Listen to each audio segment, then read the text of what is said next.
Hi, this is Nicole Santa Maria with Miami Handwriting, OT for Real Life.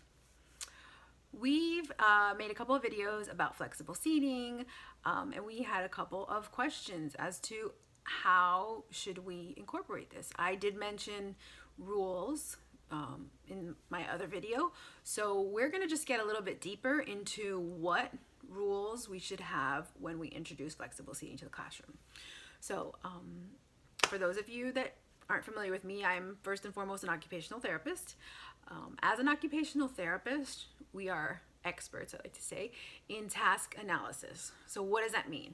A huge part of our training is taking activities that we need to do and breaking them down. So breaking them down into components as to all the tasks that need to get done for the individual to be successful in completing that task. So I think that's why we're kind of good at breaking these things down, as not just saying, okay, let's introduce flexible seating to the classroom. Let's figure out, kind of, we almost like are trained to think of like, what are the mistakes that we're going to make?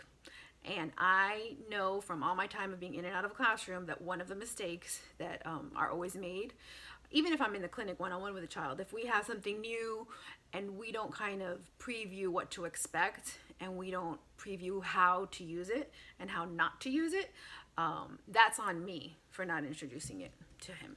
So for those of you that want to introduce in your classroom, I'm going to come up with we're going to talk about 3 different ways that we can introduce it and hopefully be successful. So the first one is when we bring in a new piece of equipment to the classroom, we need to demonstrate it for them. We can't assume that they are going to know that they have to keep their feet on the floor if sitting on a therapy ball.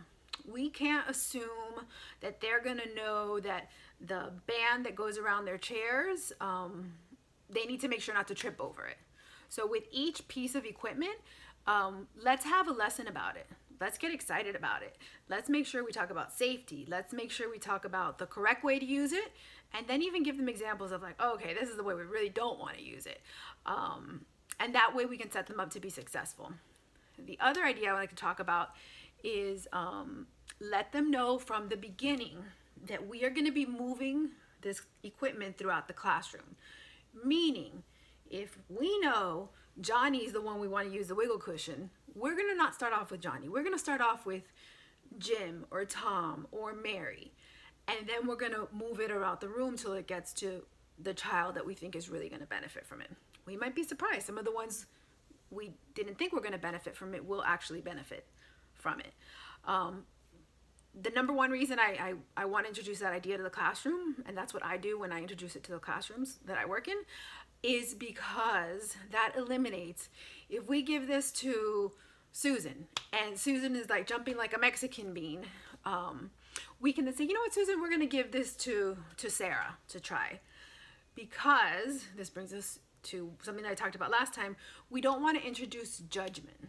If we're going to take away a piece of equipment to somebody that has a really hard time sitting in their chair, we don't want to tie it back to you're being bad, because we're trying to help them regulate in the classroom, and maybe what we gave them didn't work. So we want to take away that judgment. Oh, you're being really good, so you can have this piece of equipment. Oh, you're not paying attention, or you're moving too much, so we're going to take this away from you and put you on red or whatever behavior management you have in your class.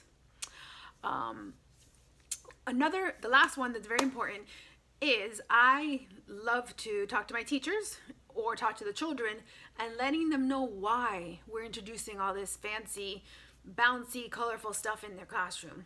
We talk about how sometimes it's really hard for our bodies to be quiet. We talk about how sometimes it's hard for our brain to think. We just can't help it, but we're just like looking out the window and we have no idea what's happening in math. We talk about how it helps our brain to think, and it helps our brain to pay attention to what's happening. It helps our brain to come up with solutions if we have to write an essay and we have to brainstorm.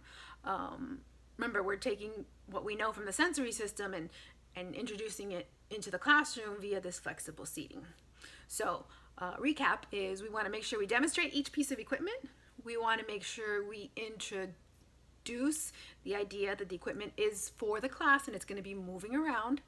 And we want to super make sure that we let the kids know why we're going to try and use this piece of equipment in the classroom. All right, so as always, if you have this in your classroom, send me some feedback. I would love to hear. You can find me on YouTube, Facebook, Instagram at Miami Handwriting. You can also email me at miamihandwriting@gmail.com. And as always, I love to hear from you and hear what's going on in your classrooms and what's going on with your children. Thank you so much. Have a great day.